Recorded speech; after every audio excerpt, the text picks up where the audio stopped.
जय हिंद दोस्तों, मैं हूं मेजर गौरवारी और आप देख रहे हैं मेजरली राइट। हाल ही में जस्टिन ट्रूडो जो कि प्रधानमंत्री हैं कनाडा के, उनका एक बयान आया कि यार पॉलिटिक्स जो है बड़ी मुश्किल चीज है, राजनीति बड़ी मुश्किल चीज है। और उनका कहना है कि कोई ऐसा दिन नहीं बीतता कि जब मैं इस्तीफा देने की ना सोचूं पॉलिटिक्स से, कि यार हर रोज सवेरे उठता हूं, सोचता हूं छोड़ दूं, फिर मैं काम पे लगता हूं, फिर कहता हूं छोड़ दूं, फिर काम पे लगता हूं, छोड़ दूं काम पे, छोड़ दूं काम पे। ये उन्होंने अपने दिल की एक जो व्यथा थी वो सबको उन्होंने सुनाई। क्या बोला ये मैं आपको बताता हूं, फिर मैं आपको बताऊंगा कि ये छोड़ दूं काम पे, छोड़ दूं काम पे, ये चक्कर हो क्यों रहा है इसके साथ, इसको क्या ऐसा डोज मिली है जिसकी वजह से ये राजनीति तक छोड़ने की बात कर रहा है। दोस्तों ये देखिए साहब, हाय हाय हाय। कहता है कि चैलेंजेस बड़े सारे हैं, इसमें चुनौतियां बहुत ज़्यादा हैं। अब मुझे नहीं पता लगा कि आज तक समझ में नहीं आया कि अक्सर मैंने कैनेडियन से बात करी, इतना तुम्हारा देश है, ठीक है, मतलब कि पॉपुलेशन के लिहाज से कह रहा हूं, वैसे लैंड साइज तो उसका इंडिया से बहुत बड़ा है। अगर आप उसका लैंड साइज देखेंगे इंडिया से बड़ा है, लेकिन लोग ना के बराबर हैं कनाडा में। पता नहीं कौन सी चुनौतियां हैं। एक चुनौती है कनाडा में कि ठंड बहुत होती है, इसके अलावा क्या चुनौती है वहां पे? It's hardly anything. मतलब अब उसने बोला कि he describe the job as crazy and super tough at time. कह रहा पागलपने की चीज है और बहुत ज्यादा दिक्कत है। तो ये उन्होंने सबके सामने बोल दिया। अब दोस्तों हो क्या रहा है मैं आपको बताता हूं कनाडा में। एक तो कोई भी जो कनाडा में इशू आजकल चल रहे हैं, चाहे हाउसिंग का इशू हो, चाहे इकोनॉमी का इशू हो, चाहे इवन जो पोलिंग हो रही है कि भाई कौन सा कैंडिडेट है, कौन सा बढ़िया कैंडिडेट है, किसको प्रधानमंत्री बनना चाहिए, ये हर चीज में पीछे है। आजकल कैनेडियंस के पास घर नहीं है, अफोर्डेबल हाउसिंग नहीं है कनाडा में, उनके पास घर ही नहीं है रहने के लिए। So called first world country वाट लगी हुई है। लोगों के पास नौकरियां नहीं है। इंडियन स्टूडेंट्स ने लगभग वहां पे बहुत कम कर दिया जाना, ना के बराबर जा रहे हैं। क्यों? क्योंकि इसने ऐसे कुत्ते पाल रखे हैं वहां पे, सांप बिच्छू पाल रखे हैं जो लोगों को काटने को कहते हैं। तो कोई पागल है, क्यों जाएगा भाई? जिसके पास पैसा है, अगर उसके पास 40-50 लाख हैं, वो क्या अमेरिका चला जाऊं यार, अमेरिका चला जाऊं? Why should I go to a country that wants to be America when it grows up? Canada is a, I want to be the United States of America when I grow up. That is the Canadian mindset. वो Canada जो है वो बनना चाहता है America बड़ा होके, वो कभी बड़ा नहीं हुआ आज तक। तो वहां पे क्यों कोई जाएगा यार? Why go to the duplicate when you can go to the original? आप यूके चले जाओ, आप जर्मनी चले जाओ, फ्रांस चले जाओ, ऑस्ट्रेलिया चले जाओ, न्यूजीलैंड चले जाओ, आप सिंगापुर चले जाओ, दुबई चले जाओ। यूनिवर्सिटीज की कमी है? कोई कमी नहीं है। यहां पे ज्यादातर जो लोग जाते हैं कनाडा में, उसका जो दोस्तों वो जो एक एक वहां पे एक रूल है कनाडा में, मैं आपको बताता हूं कनाडा का जोश कहां से चढ़ता है। कनाडा का जोश यहां से चढ़ता है कि भाई कनाडा में ये है कि असाइलम आपको आराम से मिल जाती है। आपको सिर्फ झूठ बोलना है कि भारत में मेरे साथ बड़ा अत्याचार हो रहा है साहब, बड़ा है। मोदी जी पर्सनली घर पे आए थे मुझे धमकी देने के लिए, तब से मैं बड़ा परेशान हूं साहब, इसलिए मुझे कनाडा की सिटीजनशिप दे दो। तो आप ये बोल दो, कैनेडियन कहते ठीक है रह लो यहाँ पे। अच्छा, कैनेडियंस के लिए भी बड़ा आसान है क्योंकि इतना बड़ा मुल्क है, ठंड बहुत है, लोग नहीं है, और लोग अब ये पता लग रहा है कि लोग आना भी नहीं चाह रहे वहां पे। ये एक और चक्कर है। सिर्फ यहाँ के जो फटे पुराने लोग हैं वही जाके कनाडा में सेटल कर रहे हैं। आपको एक बात बताऊं, लोग कनाडा जाते हैं फिर वहां से यूएस निकल लेते हैं। ये एक और चीज है कनाडा में, एक और परेशानी आ गई सामने। खैर, coming back to Justin Trudeau, Justin Trudeau को यह पता लग गया है कि वो पूरी तरीके से पॉलिटिकली आइसोलेट हो चुका है। दोस्तों मैं आपको बताता हूं उसने क्यों बोला इट्स अ क्रेजी जॉब। उसने ऐसा क्यों बोला कि it's super tough at time? क्या टफ है? इसका बाप भी प्रधानमंत्री था, ठीक है, ये भी प्रधानमंत्री है। सुपर टफ क्या है? सुपर टफ ये है इसकी पॉलिसीज की वजह से कनाडा का हो गया दोस्तों बेड़ा गर्क। आज की तारीख में कनाडा में दुनिया भर के रेफ्यूजीज आ गए हैं और खालिस्तानी पूरे के पूरे कनाडा में भर गए। अब खालिस्तानियों के साथ प्रॉब्लम क्या है, और मैं बड़ा डिस्पैशनेटली आपको बताने की कोशिश करता हूं। ये ट्रूडो की प्रॉब्लम वन बाय वन चलते हैं और वन बाय वन मैं आपको समझाता हूं। जो खालिस्तानी आए हैं ना, ये non productive members of society हैं। Khalistanis are like the appendix of the body.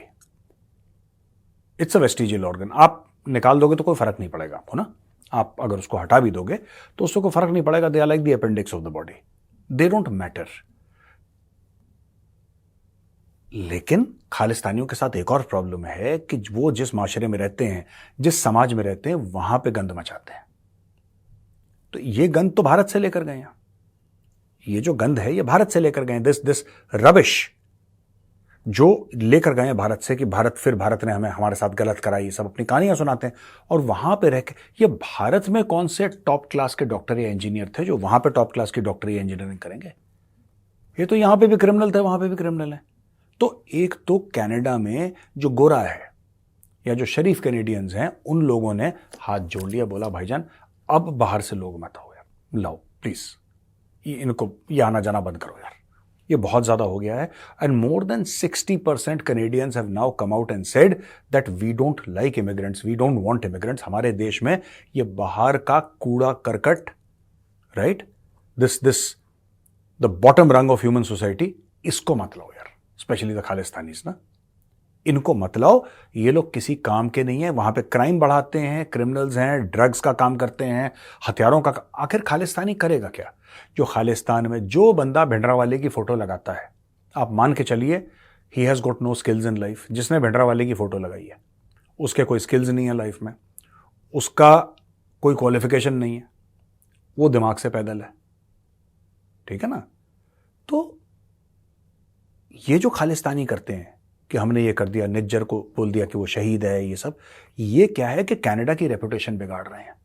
तो जब आप किसी मुल्क को अपना देश बनाते हो, वो आपकी अडॉप्टेड कंट्री है, वो कंट्री आपको अडॉप्ट कर रही है, आपने उस कंट्री को अडॉप्ट करा है, तो भाई आपका ये काम है कि आप जिस देश में हैं उस देश से जब आप दूसरे देश में जाते हैं, जैसे कनाडा गए, तो आप ऐसी हरकतें करें, ऐसे काम करें जिससे कि कनाडा को भी लगे कि यार अच्छे बंदे आए हमारे।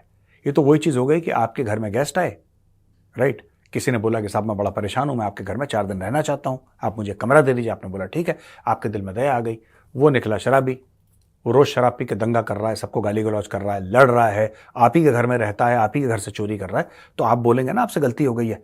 यही खालिस्तानियों को लेकर हुआ है। दूसरी चीज ये है कि वहां पे जैसा मैंने बताया कि रियल एस्टेट की प्रॉब्लम चल रही है, हाउसिंग की प्रॉब्लम चल रही है। तीसरी चीज, वहां पे एक्चुअली इसेंशियल फूड कमोडिटीज जो हैं, those are slowly and slowly going out of reach of the common Canadian. तो वहां पे लोग बड़े दुखी हैं इस चीज को लेकर। और चौथी चीज है, लोग चेंज चाह रहे हैं। और कनाडा में जो सिविल सोसाइटी है वो जस्टिन ट्रूडो की हरकतों से दोस्तों बड़ी परेशान है। और सबसे बड़े परेशानी की खासतौर से ऑपोजिशन पार्टीज ने तो यहां तक बोला है कि यार ये बंदा जाए, हम लोग पावर में आए, सबसे पहला हम ये काम करेंगे कि हम भारत से मिलकर बात करेंगे, भारत को बोलेंगे यार आप भी बैठो आराम से, हम भी आराम से बैठते हैं, चलो दोनों भाई बात करते हैं कि इशू है क्या, राइट। अभी आपको पता है न्यूजीलैंड का जो बंदा आया था, I think deputy prime minister आया था भारत, उसने क्या बोला? उसने ये बोला है कि मैंने कवर भी करा था, उसने ये बोला है कि साहब जस्टिन ट्रूडो ने ये तो बोल दिया कि भारत ने निज्जर को मरवाया, लेकिन अभी तक हमें भी प्रूफ नहीं दिया। और ये 5 आइज का मेंबर है न्यूजीलैंड। 5 आइज यानी कि 5 कंट्रीज जो कि इंटेलिजेंस शेयरिंग, खुफिया जानकारी आपस में शेयर करती हैं। उसमें अमेरिका है, उसमें कनाडा है, उसमें ऑस्ट्रेलिया है, उसमें न्यूजीलैंड है, उसमें यूके है। ये 5 देश हैं 5 आइज के मेंबर। और भाई इन्होंने 5 आइज को भी नहीं दी। आप भारत को मत दो, ठीक है, आप कहते हो भारत ने मरवाया तो हम भारत के साथ ही क्यों शेयर करें, वो ठीक है, भारत ने मांगा भी था। और डॉक्टर जयशंकर ने बोला भी था कि आप हमें प्रूफ दीजिए, हम उसके ऊपर एक्शन लेंगे। ये छोड़ दीजिए कि उसने भारत को प्रूफ नहीं दिया, उस भाई ने 5 आइज को भी प्रूफ नहीं दिया। इसने हवा में एक शगुफा छोड़ा सिर्फ इस चीज के लिए कि भाई ये थोड़ा सा मैटर सेटल हो जाए, और एक बार मैटर सेटल हो जाएगा फिर हम देख लेंगे इंडिया को बाद में। उसको ये लगा कि क्योंकि ये गोरा देश है कनाडा, क्योंकि ये वेस्टर्न कंट्री है, क्योंकि थोड़ा बहुत पैसा है कनाडा के पास, लोग जाना चाहते हैं कनाडा। एक सुपीरियरिटी कॉम्प्लेक्स होता है ना गोरे का, कि हम गोरे हैं, हम दुनिया को चलाते हैं। उसने भारत के साथ कोशिश करी, डॉक्टर जयशंकर ने निकाला अपना 9 नंबर का और उसके मुंह पे दिया। तब से थोड़ा सा खिसियाया वो घूम रहा है। और आज की तारीख में लोग कह रहे हैं कि जितनी भी रेटिंग्स आई हैं उसमें सबसे नीचे ये है, ये चुनाव हारने वाला है, ये चुनाव हारने वाला है। वो तो मैं कनाडा जाना नहीं चाहता, वरना 2025 में मैं कनाडा जाऊं और मैं इसके खिलाफ कैंपेनिंग करूं, और जितने भी वहां पे इंडियंस हैं, जितने भी हिंदुस्तानी हैं जिनको वोटिंग का हक है, जो वहां पे एक्चुअली सिटीजन्स हैं कनाडा में, मैं घर घर जाऊं, उनके साथ बात करूं वहां पे कनाडा में, और उसको बताऊं कि इस गधे की औलाद ट्रूडो को हराना है, he has to be defeated, ठीक है। I am just saying I don't want to do this and I will not do this, but I think it's a good idea, at least on the phone, at least through video calls, I must tell the Indians in Canada, vote against this guy. ये तुम्हारे लिए जहर है, ये खालिस्तानियों का पिट्ठू है, ये खालिस्तानियों का टट्टू है। इस आदमी जस्टिन ट्रूडो ने खालिस्तानियों को पाल रखा है। और ये जगमीत सिंह, क्या नाम है उसका, the terrorist, that Khalistani terrorist politician, editor साहब जरा फोटो लगाना, यस, दिस पिग, ये उसके साथ मिलके इसने भारत के खिलाफ पूरा का पूरा ड्रामा कर रखा है। ठीक है, इसको सबक सिखाने का वक्त आ गया दोस्तों।